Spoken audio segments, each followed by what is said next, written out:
تم تعبئة كرش بنجاح، بس بما ان يعني اللي احنا كنا قاعدين بنتفرج شفنا ابو جبل الجباكسي الجلاكسي جميل جميل. انت ايه رايك فيه؟ حارس جميل. بص مش هقول حاجه تمام، انا بس تعليق على نقطه واحده بس تمام. حلقة رامز ولا رامز ولا هو كلاعب؟ لا رامز لا كده لا، ده محتاجين حلقه لوحده، حلقه لوحده. نجيب كوبايه ميه بعد اذنك عايز اشرب يا ابني. محتاجين عشان نتكلم عن ارقام ابو جبل واحصاءات ابو جبل والكلام ده كله، محتاجين حلقه لوحده تمام. انا بس تعليق على حاجه واحده بس. رامز جلال بيسال، كان معاه مصطفى شوبير وكان معاه جباسكي تمام، بيسالوا مين افضل حارس في مصر، فمصطفى شوبير بكل ادب رد قال محمد الشناوي. فابو جبل قال له انا. طب بناء على ايه يا اسطى؟ انت بتتفرج على حاجه ثانيه احنا مش شايفينها؟ هو بيتفرج على نفسه انت يعني انت بتمتع نفس المتعه دي. هي نمبر 1 جوزيه مورينيو. والله هو قال له ما قدرت عليه، قال له قدامك والله العظيم. يعني الشباب ما انت مديها. انت دلوقتي تمام بيسالك مين افضل حارس في مصر، مصطفى شوبير بمنتهى الادب قال لك محمد الشناوي. انت المفروض ترد، المفروض عمك محمد الشناوي. انت لا هو مش هيقول عشان بناء على ايه يا اسطى؟ ده انت بتترميش غير يمين عشان مالكش في الشمال. يعني انت بتترميش غير، والله العظيم رامز بيساله هو انت ليه بتترمي يمين؟ انا قلت له انا قاعد بفطر بتاع عشان مالوش في الشمال. لا عشان اليمين من اهل اليمين. هو شايفه كده. هو شايفه كده. هنقعد نتكلم في ايه؟ اقفل يا عم. السلام عليكم ورحمه الله وبركاته. والله بعوضه يا رمضان، خلاص رمضان على الاواخر واحنا دخلنا في العشرة الاواخر، خمسة الاواخر. فالخمسة الاواخر سوري انا فاهم مش ملم قوي، بس نخش في الموضوع. في حوارات كتير احنا عمالين نتناقش فيها من قبل ما نتصور، والباشا ده هو مش عارف يبدا بايه وانا مش عارف ابدا بايه اصلا. انت تبدا بايه يا اسطى؟ انا اللي بادئ الحلقه، ما علينا، مش انا يا اسطى انجز يعني، مشي حالك كده. احنا عندنا كذا موضوع ولا ايه يا عم حامد؟ نمشي الدنيا في الاهلي. خش في الاهلي، خش في الاهلي. الاهلي فوق الجميع ولازم نبتدي فيه. فواحد قال لك عايز صوره محمد صلاح، ما علينا ماشي. ربنا يسهل يا عم. نزل صلاح يا عم وربنا ابدا، نزلها بالله عليك، نزلها والله ابدا، انا ما بحبوش ده. خلاص ماشي. ما انتش ايوه قول بقى انت هتتكلم في اخبار يا اسطى انا مش عارفها، عرفني بيها وعرف الناس. حلو قوي. هو اكيد كده الناس عارفه، انت اللي مش عارف حته ان ماتش الاهلي هيتلعب ماتشين الدوري، الذهاب والعوده، ماتش الدور الاول والدور الثاني. ماتش الدور الاول والدور الثاني هيتلعب في السعوديه. ده انا مش يعني دي مش عارف اعلق عليها ازاي او بايه. ازاي ماتشين دوري؟ يعني كاس السوبر كده بنقول لا مش بطوله اساسيه قوي، دي بطوله بتلعب بين بطل كاس مصر او بين بطل الدوري، الاثنين بيلعبوا بعض في كاس السوبر. فقشطه دي بطوله يعني مش هنقول انها وديه، دي بطوله عادي مفيش مشكله. 4 فرق، اول مره يطبق الكلام ده السنه اللي فاتت. اول بطوله 4 فرق وديه تمام بين فرق دوري مصر وبعضها وبتمشي الدنيا يعني. بس حاسسها تقيله، مش حاببها. تقيله. ماتش كاس مصر انا عايز احضر الماتش، ليه اروح السعوديه يعني؟ يا عم تمام كلنا عايزين نحضر الماتش تمام. انت عندك استاد عالمي اسمه استاد العاصمه الاداريه تمام، او استاد الله ينور عليك. وشكله جامد، انت شفت شكله جامد، واستاد بمواصفات جميله جدا، واستاد واسع. اليانز ارينا فعلا والله العظيم. شوف كده حتى كريت مش بهزر والله فاهم. بس انت عندك استاد صارف عليه وبمقومات عالميه والكلام ده كله تمام. ما نظمتش فيه ماتش كاس مصر ليه؟ دي حاجه تمام. ايا كان بقى خلاص، انت لعبت ماتش في السعوديه، لعبت ماتش في السعوديه وكان في استعراض عالمي، وجبتي رونالدو وجبتي فرانشيسكو توتي وجبتي ناس كتير. قشطه عملت ايه؟ ايمج حلوه للماتش. مورينيو وعملت ده كده خلاص ده كده تمام. السبيشال وان ده طبعا ده كده تمام. فده كان ماتش برضه كان خارج عن المألوف شويه، بس انت عملت ايمج كويسه للماتش وكان ماتش نهائي، فخلاص مش كان ماتش العودة. لكن حته ان ماتشين دوري تمام، اللي اعرفه ان الماتش ممكن يتلقي مثلا ايه خارج، يعني الماتش هيتلعب على الارض. لو مثلا ماتش بين الاهلي والاسماعيلي مش هيتلعب في الاسماعيلي، فهتلاقي في برج العرب صح تمام، ان هو هيتلعب جوه نطاق مصر، يعني مش هيطلع بره مصر. لكن ازاي ماتشين جوه الدوري في وسط الموسم لا بره مصر؟ دي انا مش عارف استوعبها. انا مش مستوعبها حتى بصراحه، وحتى انا ما اعرفش ده القرار ده بقى رسمي ولا لسه بيتناقش. انا مش عارف استوعبها تمام. بس هي بص اقول لك على حاجه، هي بترجع لفكره مستثمرين تمام. اقول اسامي عادي المستشار تركي الشيخ تمام. الدوري السعودي اللي عنده مش جاي، حد بيتفرج علينا، فمشي الدنيا يسر الحال باذن الله وربنا يفرجها. ما قطعناش كتير تمام. مستشار تركي الشيخ لقى ان المصاريف والهيلمان اللي عامله مش بيجيب مشاهدات كتير، قال لك بس انا ناقص لي حتتين، الاهلي والزمالك. هات لي ماتش الاهلي والزمالك، الاهلي والزمالك لعبوه بره مصر سواء بقى في الامارات او في السعوديه او ايا كان، ما حققش المردود الكويس جدا جدا. اكيد فكرني، هات لي ماتش ما كانش فيه الناس والناس بتصور هو المردود اللي كان قليل ما كانش في الماتش الاهلي والزمالك، كان بيبقى في المنتخب بس. المنتخب تمام، زي ماتش مثلا الجزائر اللي اتلعب في الامارات، زي ماتش انت فاهم. ايوه لكن ماتشات الاهلي والزمالك دي معروفه. بس انت مش لاحظ حاجه؟ ايه اللي انت اي مصيبه فاهم بيمهدوا ليها، يعني اللي هو مثلا انا اقول لك ماتش السعوديه نشوف رد فعل الجمهور، ولو قال لك لا لا يا جماعه فخلاص يا باشا هم ما خدوش راي الجمهور اصلا، هم شبه خلاص اتفقوا على كل حاجه وبيتفقوا خلاص دلوقتي النادي الاهلي رسمي مليون رسمي. خلاص الاهلي طلع رسمي؟ بيان الاهلي طلع بيان رسمي ان هو ابتدى بعد اتحاد الكوره ان هو ما عندوش اي مانع ان الماتش يتلعب بره السعوديه بره مصر. ما عندوش اي مانع ان الماتش يتلعب، اللي هو الاهلي موافق مبدئيا الماتش يتلعب بره مصر، مفيش اي مشكله. دلوقتي الناس خلاص يعني هم شبه حددوا تمام، والماتش هيتلعب في السعوديه بحكام مصريين تمام، وبيتناقشوا دلوقتي على المقابل المادي لكل فرقه. الاهلي كان المفروض ياخد $1,000,000، عايز يرفع المقابل اعلى شويه ل 2 مليون تمام، وهكذا يعني. بس احنا خلاص الامور شبه محسومه، واحنا كجمهور هنقعد نتابع الماتش. وهقول لك على حاجه يا عمرو والله العظيم ثلاثه، مش عارف الكلام ده هتسمعه او هتراجعه وتقول سيف قالها بعد سنه او 2 أو 3، بس انت هتضطر كمان في خلال كذا موسم من الجايين دول ان انت تقعد تتفرج على ماتش الاهلي والزمالك مشفر، وهتقول ان سيف قالها. مش كلام هبد ولا كلام حصريات ولا كل الكلام الهيلمانات ده كله، بس ده بيتجهز ان ماتش الاهلي والزمالك هيبقى ماتش الديربي اللي هو بيتذاع من مش الماتش ده كاسر ال 100 سنه او ال 120 سنه كمان تمام. الماتش ده انت تضطر تقعد على القهوه زي الغريب، زي اكنك ماتش اوروبي او في دوري ابطال افريقيا تتفرج عليه مشفر تمام. فمش عارفين بقى نقول الله يسامح مين او الله يسامح مين او مين اللي كان السبب، بس الفكره كلها ان احنا برضو بنتكلم في الحلقه اللي فاتت عن ان المنظومه كلها ان انت كل ما تمسك مشكله ترجع مشكله لقبلها، كل ما تمسك مشكله ترجع مشكله لقبلها. بس والله يسامح السبب يعني. ربنا ياخده اللي ادى الاقتراح ده. احنا بس نخش في حوار الماتش بتاع سيمبا التنزاني. حلو قوي. بس بما ان يعني اللي احنا نتكلم في الدوري الانجليزي وكده، بس احنا هناخد خطوه كده كلمه كده اختصار دقيقه في مجمل الماتش. انت اتكلمت، انت ما شفت فيديو ليك، انت اتكلمت بعد الماتش على طول كان ناقص همزه الوصل، بس همزه الوصل مين؟ امام عاشور. شكرا بس كده خلص الموضوع بس كده. يعني انا قلت لك انا كنت خايف قلت لك ان انا كنت خايف من مصطفى شوبير. انا اسف، انا كنت قايل لك رامي ربيعه. انا اسف لا بس انت كسبت في الاقتراح برضه اللي انت قلت اللي هو هيطلع 1-0. انا قلت لك الماتش هيطلع ايجابي يا باشا، الماتش هيطلع ايجابي ده 1-0، انت المفروض تكسب 4-5 تمام. بس انت كنت ناقص لعيب، انت قلت برضه اتكلمت في حاجه كويسه جدا ان هو بيتحرك من 6 ل 8 ل 10 تمام. حسين الشحات اللي احنا قاعدين بنتفرج على الماتش سوا، انت قلت هو فين حسين الشحات؟ انت عملت اسوأ او انا اسف في اللفظ اخر 64 دقيقه في تاريخك.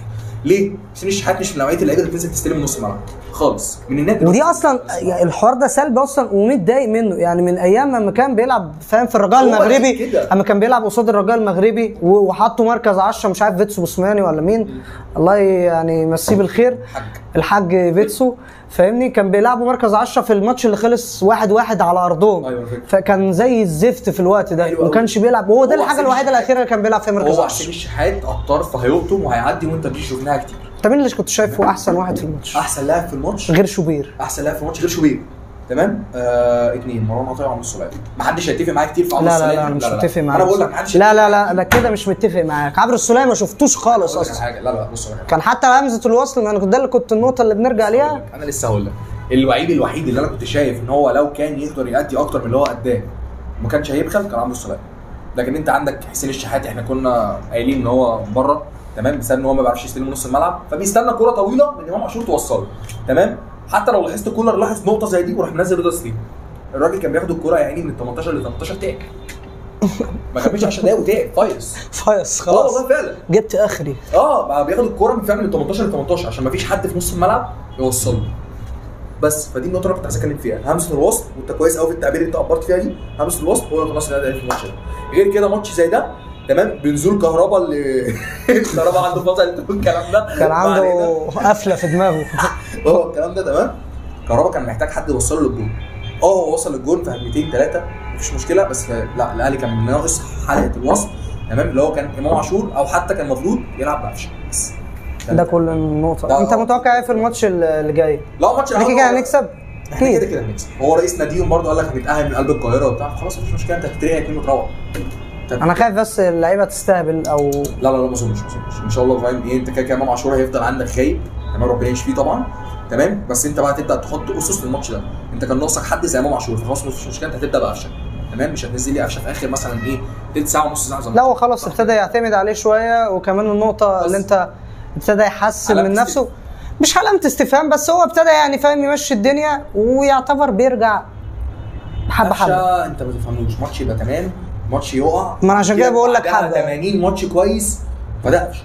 تمام. همزه الاستفهام الوحيده في الماتش عندي تمام اللي هو اسوأ لاعب في الماتش واسوأ ما جاش اصلا، حتى لو نزل ملوش تفسير، هو طبعا محمد طاهر اللي مش فاهم الاداره جددت له ليه. راجل بيتدرب في النمسا وجوسوي لاميزو وبيروح وبيودي وبتاع ولا في اي حاجه، اللهم صل على النبي. ايه ما بيجيش يعني انا بتكلم جد والله. كان بيتدرب انا مش لوحده مش عارف وجدد مش عارف. اسمع لي، مش عايزين نعيد الموضوع تاني عشان بيضايقنا. فيعني انت شايف ايه توقعاتك في الماتش لا الاهلي؟ ماتش العوده، ماتش العوده هنكسب 2-0. 2-0 2-0 2-3 وهيروحوا يا ريس، ادينا مجمل ثابت 2-3 يعني 3 ولا 2؟ 2 عشان نبقى خفاف. 2-0 ده في حاله ان سيمبا، ده في حاله ان سيمبا تمام ما اتغابتش عننا في اول ماتش، ما خدتناش وش. مش هيحصل. طب ما خدتك في الوش ما في اول اختلفناش، ماتش. هم كان عندهم طموح، هم عندهم طموح. رئيس النادي بتاعهم او المدرب بتاعهم قال لك احنا بقالنا كتير قوي بنأهل ربع النهائي بس. تمام؟ فمساله ان يطلع رئيس النادي بتاعهم بنفسه هو اللي يقول لك احنا هنتأهل من قلب القاهره، فدي فيها دفع. طب ما دعمهمش في الماتش اللي فات ده بالاخر برغم ان هو على ارضهم. انا بتكلم عامه، ما هو اكيد قالوا تصريحات زي دي. احنا مكتشفين انها فرقه على الله، مفيش اي مشكله، لو لمينا فرقه خماسي هنروح نكسبهم 7. تمام؟ ما بحبش انا العب انا بصراحه في حوار افارقه ده، بحب العب في شمال افريقيا. تعرف تلعب ازاي؟ الله عليك، بس هو ده اللي انا بتكلم فيه. انت في ماتش القاهره ابدا انزل كل الملعب. اتمنى بس ما يكسروش فينا عشان يا عم بص، هم مش هيكسروا. انت لو نزلت بقى، انت لو نزلت رحت بهجمه، انزل هاجم. انت كده كسبان 1-0 على ارضهم. انت لو جبت جول هنا انت خلاص متاهل. العب بقى، متع الجماهير. الماتش فيه كام؟ يوم 5 30,000. انزل متع 30,000، انزل متع 30,000 اللي وحشهم الاهلي. انزل متع 30,000 اللي اخر ماتش حضروه تقريبا افريقيا كان غالبا الماتش اللي حضروه كان كويس، يعني كان ماتش صن داونز بتاع السوبر ليج. تمام؟ انزل بقى متع 30,000 دول.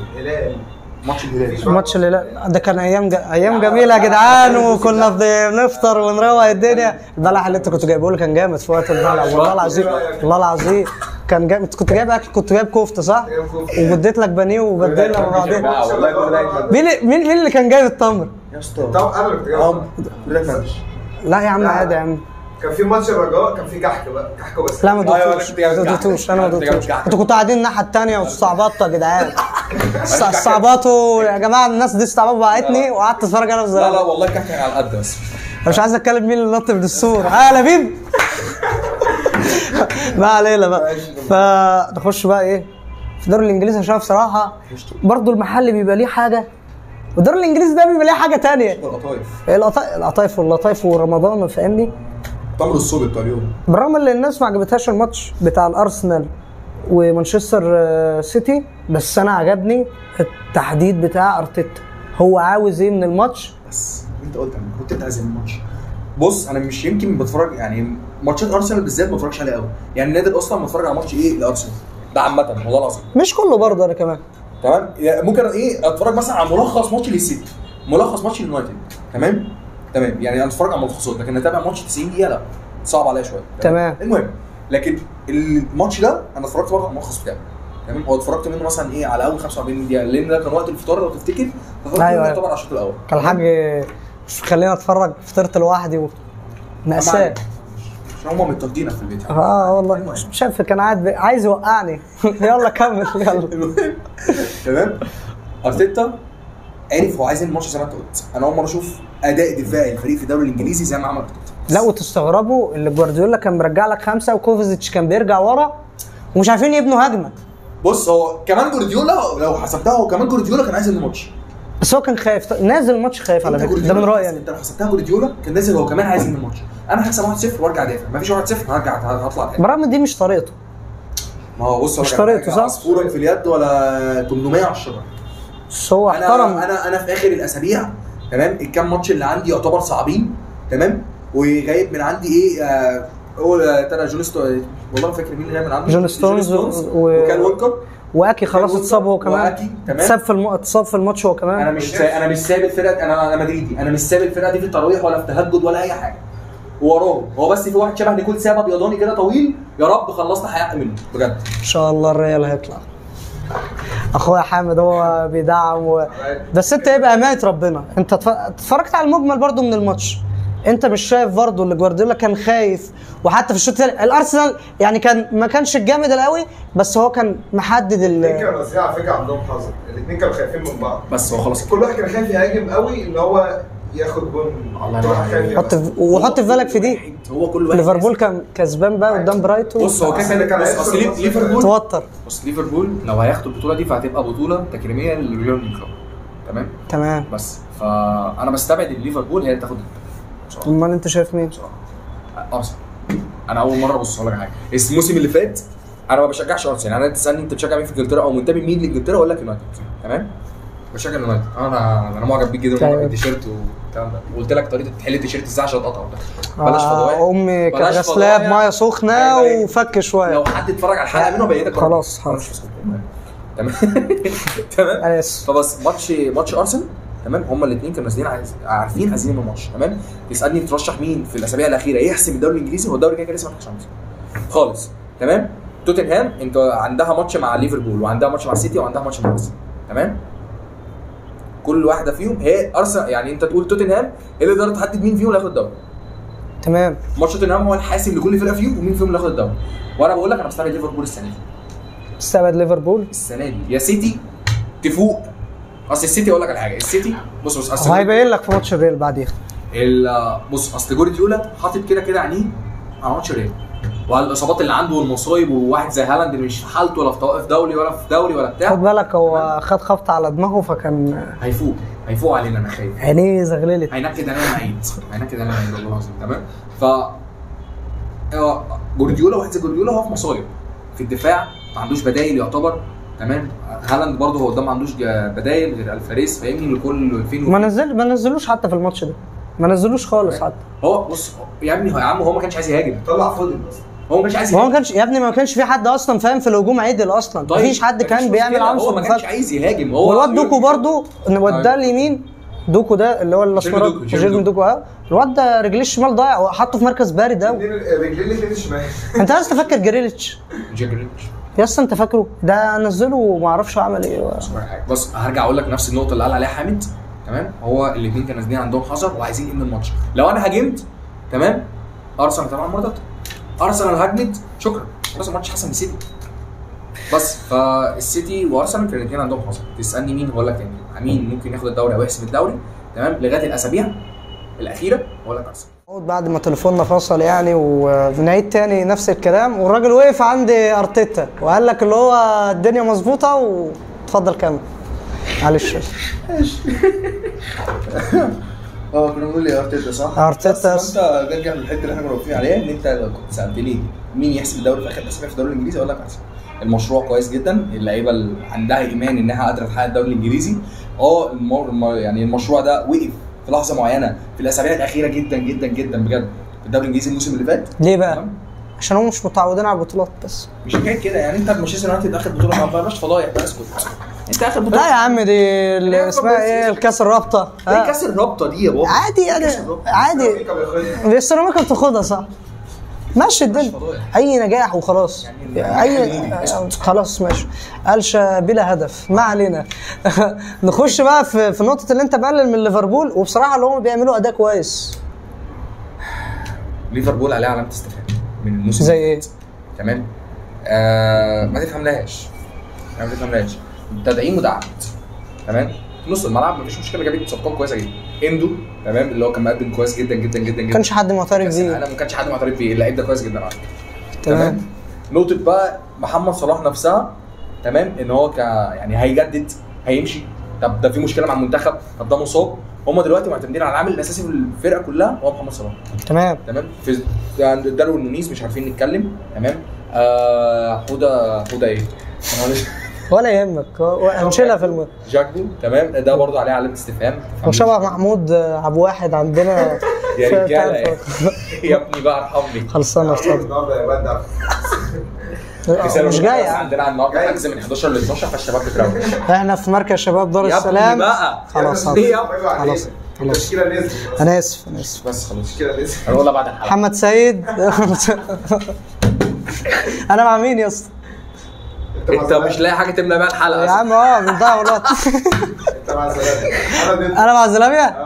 انت بقيت خصم صح، ما تفتحش بقك بقى من اخر الحلقه. ماشي فاهمني. بس فليفربول السنه دي هو بيقدم مستوى كويس جدا جدا في الدوري الانجليزي، تمام، في بطوله اليوروب ليج، بس هو عليه علامه استفهام برضه. انا برضه فاهم بتفرج بتحفظ كده، ما فهمناش. انا بتفرج برضه على ملخص ماتش زي اي فريق تاني في الدوري الانجليزي، تمام، بس لا ليفربول انا مش مقتنع بيه. هي بتقدم اداء جامد فاهم، وبتكسب ومفيش مشكله، بس تكسب بشرط الانفاس. ماتش زي الماتش اللي فات ده انا مش معترف ان ليفربول كانت بتلعب كويس. انا برضه نفس الحوار، واتبصيت بصه كده بسيطه فمش قوي يعني. سيبك بقى من النقطه دي. حلو قوي. احنا نبدا ببرشلونه ولا الريال بسرعه كده؟ لا برشلونه طبعا. غريبه. ايه الخيال اللي هيخرج؟ غريبه ليه؟ بص يا عمي، انت بتبص في التليفون بيقول لك هيخرج الاول يا عم. الحق كده لو البتاع قفل. لا هيخرج الاول. ايه اللي يخرج الاول يا عم؟ في ايه؟ ده بيقول لك هنبدا باللي يخرج الاول. طب تراهن برشلونه. تراهن هو ما قال لي الاول. ايه؟ برشلونه هتاخد البطوله. يا عم رد عليه. كلاكيت لثالث مره فاهمني، عشان صاحبنا العبيط ده كان بيخبط على الباب فوقفنا الفيديو ونعيد تاني. بما ان يعني الباشا ده كان عمال يقول لك اللي هو هنبدا بالاول برشلونه عشان هو اللي هيطلع كده في النهائي. وبقول لك ايه شغل بقى ان مش عارف ايه عمل حادثه، وفي 2011 عمل حادثه وان كان في ويمبلي شغل العبط ده. بقول لك انت عندك ورقه وقلم هنا ما انت اللي مطلع بقى نستعبط. تعمل حته دراميه وانت بوظتها. خلاص الحبكه راحت. مش مشكله. شوف عندك ايه برشلونه؟ علي صوتك. برشلونه باريس صح؟ تمام. هكتب لك الورقه دي وهطلعها امام الريال. معلش يا حامد بس خليك معاه بس نشوف هو هيجيب اخره لايه. بص خلينا نعمل فوكس على اهم 3 ماتشات. انا من وجهه نظري ريال وبرشلونه. انت عندك مين ماتشات ثانيه مهمه؟ اعتقد اللي هو ممكن الارسنال والبايرن. تمام بس ارسنال بايرن مفيش اي مشكله. تسالني عايز تسال نتوقع 2000 years later. شايف الورقه دي زي الخرا. يلا خش في الموضوع كده ولا اي حاجه، وخش كده يا معلم في حوار باريس. انت شايف ايه الماتش اللي يخليه برشلونه تخسر؟ وانا بصراحه اتضايقت بصراحه. ما علينا كمل. ايه اللي ما علينا؟ كمل يا عم. عندك مين في برشلونه في دوري ابطال اوروبا تقدر تعتمد عليه غير ليفاندوفسكي مثلا؟ الباقي مين؟ عندك مين غير امبابي في باريس؟ في باريس لا انت مش هتعمل حاجه. انا عارف ان اللعيبه كل حاجه، بس اللعيبه اصلا مش متاقلمين مع بعضهم. مفيش حاجه اسمها كده. ايه اصلا انت شوف في دوري الابطال هتلاقيهم متغيرين اصلا. لا اي فرقه في دوري الابطال دي عندها حسابات ثانيه. انت عندك واحد زي جوارديولا، تمام، دماغه متشتته في ماتش ارسنال اللي كان المفروض يحسم له الدوري، تمام، كان المفروض يحسم له الدوري، يقرب له النقط، تمام، هيقرب له النقط او كان هيحسب له الدوري او كان هيبعد ارسنال شويه 3 نقط او 4 نقط عن المنافسه. تمام. هو عينه على ماتش الريال وعينه على المصايب اللي عنده في الدفاع اللي هو ويلكر وجون ستونز وهالاند اللي مش في حالته. تمام. كل مدرب في العالم او مدرب في دور ال 16 فريق اللي هم بيلعبوا دور ال 16 في دوري ابطال اوروبا هم عينيهم على دوري ابطال اوروبا، مش مركزين في دورياتهم. تمام. مفيش مشكله بقى مثلا الريال بيكسب ماتش عادي مفيش مشكله، برشلونه بتكسب بيكسب ماتش عادي مفيش مشكله، ماتش صغير، تمام، لكن هتيجي ماتشات دوري الابطال لا، دي ليها حسابات ثانيه. مبابي بيطلع في الدقيقه حاجه و80 او حاجه و70 ومش عاجبه التبديل وخلاص بيرفض. لا هو بيعمل كده عشان انت فاهم لويس انريكي. لا هو كده ماشي، هو بيرخم عليه ويتاقلم مع اللعيبه الجديده يا باشا. هو كده ماشي واحنا عارفين ان هو ماشي، تمام، هو كده ماشي واحنا عارفين ان هو ماشي، بس انت لو عايز تتاقلم وعايز تعود نفسك تعود نفسك. واي مدرب لو مين عنده حسابات ثانيه دوري ابطال اوروبا، اي مدرب في العالم بيشارك في دوري ابطال اوروبا عنده حسابات ثانيه لدوري ابطال اوروبا غير الدوري غير الكاس غير كل حاجه. بس بقولها لك تاني، انت بتقول علامه استفهام على ماتش ارسنال والسيتي دي قلتها في اول الحلقه وانا بجاوبك عليها دلوقتي اهو، ان الاثنين اللي هو مايكل ارتيتا وجوارديولا الاثنين حاطين عليهم، واحد على ماتش بايرن ميونخ والثاني حاطط على ماتش الريال. توقعك يعني فاهم للماتش بتاع برشلونه هتطلع، بس مش هتطلع فاهم ب8 ولا تطلع ب4 ولا تطلع لا هتطلع بفروق طفيفه قوي، يعني مثلا هتطلع ايه فرق جون في باريس مثلا، تمام، لان لويس انريكي لو لعب دفاعي رخم. انت شايف ايه؟ لا برشلونه تكسب، تاخد دوري الابطال. برشلونه هتكسب. خدها بقى مني دي. هو ايه اللي يضحك يعني؟ مش كنت اتوقع ده. انا برشلونه زيك. مصدوم؟ هو ربنا يستر. وما اقدرش انا اديك اي فاهم توقعات، عشان انا اما برزع اتوقع فاهم الفريق بيبوظ فاهم. فانا مش هدي فاهم اي توقع خالص، انا هسيبها يا عم بلاش. انا خايف على الفريق والله، خايف على الفريق. خايف على الفريق. انا خايف على الفريق، مش عايز يطلع وانا هتضايق اصلا يعني فاهمني. انا حتى خدت بالك انا ما اديتش حاجه للاهلي انت فاهم، عشان ما تعلقش وما تجيش جنب الريال. انت مش كتالوني خليك برشلونه. لا بس انا فاهم. لا يا صاحبي انت الريال يا صاحبي، واتكلمت وخد قال رايه يا عم. انا ما اتكلمتش، انا اتكلمت على الفرقه، ما اتكلمتش على الفرقه بعينها. طب قول لنا انت توقعك على السيتي والريال. ادي لك توقع للريال او السيتي اقول لك ماشي بقى. بص يا معلم، نقطه انت كده خلاص فاهمني. انت خلاص قلت خلاص برشلونه تكسب، وانت قلت خلاص باريس هي اللي هتكسب. انا مش هقول، بس هقول بقى في الماتشات الجايه اللي هو اكتر ماتشين اللي انا شايفهم واكتر ماتشين هتفرج عليهم هو الماتش بتاع الارسنال وبايرن ميونخ والريال طب هقول لك على حاجه، ماتش الريال يكون يوم الوقفه. تمام. ماتش الريال يكون يوم الوقفه، يكون يوم 3. حلو. هنيجي هنا بعد الماتش وهنصور حلقه صغيره 5 دقايق ولا 10 دقايق ريلز كده صغير، تمام؟ بقول لك فيه ان الريال كسب زي ما انا بتوقع دلوقتي. شغل بقى اللي هو ايه، اتحط اغنيه سسبنس كده وبتاع، بعد كده لبست لا استنى بعدين فيلم سخنت. بص يا معلم، انا بقول لك اهو، اول ربع ساعه ولا هحدد الماتش عامل ازاي؟ مفيش تحديد الماتش. لا اول ربع ساعه انا بقولها لك اهو، بالذات مع السيتي. فكرتني بس عشان انا ممكن اقول لك الريال ممكن ياخد ويدور وكده، بس انا متلخبط. اول ماتش في اسبانيا ولا انجلترا؟ انا مش عارف بصراحه. لا انا متلخبط، اول ماتش في اسبانيا ولا انجلترا؟ انا لسه ما حددتش. لا اول ماتش في برنابيو. اول ماتش في برنابيو. الريال يكسب. لا الريال يكسب ويطلع 1-0 او 2-0. لا الريال السيتي هيكسب اصلا. هيكسب. هنيجي هنا بص. طب يا جماعه والله العظيم 3 الماتش هيكون بعد الفطار يوم الوقفه يوم الثلاث الجاي، تمام؟ اللي هو هيبقى موافق 30 رمضان، تمام؟ 9/4 تقريبا هيكون موافق 9/4. 9/4 بس هو ده هيكون موافق بالماتش بتاع برشلونه برضه في نفس اليوم ولا هيبقى يوم 10؟ لا برشلونه بعد ثاني يوم. اول يوم العيد تمام. هيبقى الاربعاء، تمام؟ هنيجي انا وانت هنا بعد الماتش ايا كان الماتش الساعه كام، لو خلص 1 بالليل هنيجي انا وانت بعد الماتش هنصور فيديو ريلز 5 دقايق تقول لي سيف عنده حق، وهجيب الفلاش باك بتاع الحلقه بس. انا بتحداك. هو عمال يزنقني فاهم، فانا ما اقدرش. ما علينا. المشاكل بتاعت انتوا هتترقع 4 فاهم، وكل ده وهتسلي بيها لاخر العمر. انا هعتمد الصمت لغه العظماء، وهنتكلم بقى في حوار الارسنال وبالباير. بس نبدا بالباير بمشاكله، وبالرغم اللي هو خسران من قدام بروسيا دورتموند، يعني بيقول لك من 5 سنين، بيقول لك من 10 سنين ما كسبوش في الارض. انا هعلق لك. انا هعلق لك والله العظيم من 10 سنين، دي معلومه. واللي كسبهم كريم ادامي بص في حاجه الانصاف، مدافع زي ماتس هوملز مقدم موسم خيالي. استنى ماتش البايرن عشان ماتش البايرن هو بس عنده كام سنه؟ عنده كام سنه رد؟ مش بالسن، بالغ السن. ماتس هوملز قعد كام سنه في البايرن، راح البايرن ورجع تاني بروسيا دورتموند. ما انا عارف، هو اي كده دايره اللي بيبوظ فاهم بيروح لبروسيا. ماتش البايرن ده كان نقطه اساسيه ان هو ينور المستوى او الاداء. لا ماتس هوملز طول الموسم. لا ماتس هوملز ماشي تمام، انا بتكلم عامه هو منور من اول الموسم بتاع البايرن ذات نفسه. شفت الكوره اللي شالها على الخط؟ ما هي دي الكوره كان على فكره مش اول كوره، يعني في ماتش كان بيلعب باريس هو اللي شالها ولا مش عارف كان بيلعبوا لا زوليه. هو برده كان عامل، هو عامه يعني كان عامل ماتش جامد عامه في دوري الابطال وفي الموسم عامه برغم الاداء بروسيا. بس احنا مالناش دعوه ببروسيا. تسالني بقى عن خلينا في البايرن. دوري الابطال لا البايرن مالهاش حظوظ. هي مالهاش حظوظ في كل حاجه. البايرن جامده جدا. لا. بس هو عندها احسن مهاجم في العالم، هاري كين افضل مهاجم في العالم. بس لاعب فقر، بس لاعب فقر وعلى البومه. هو كده جاب كل اللي انا كنت عايز اقوله على البومه. هو كام سنه بياخد الدوري، خسر الدوري اول لما هو جه. والله العظيم بيقول لك هو 10 سنين واخدين 10 سنين. شايف 10 سنين متتاليه دي ما كانش من ساعتها بروسيا كسبت. كسبوا في السنه اللي هو جه فيها، وبرضه هيخسروا الفهم الدوري بفرق كام نقطه كبير من بايرن ليفركوزن. فاهم احنا كنا بناخد البايرن اصلا كريال مدريد، كنا بناخد البايرن رايح جاي كده فاهم، مفيش مشكله. بس كده الدوري ده كان حاجه اساسيه عندهم. هو حاجه اساسيه بس هي مهينه بقى بالنسبه لهم عشان انت دلوقتي خسرانه.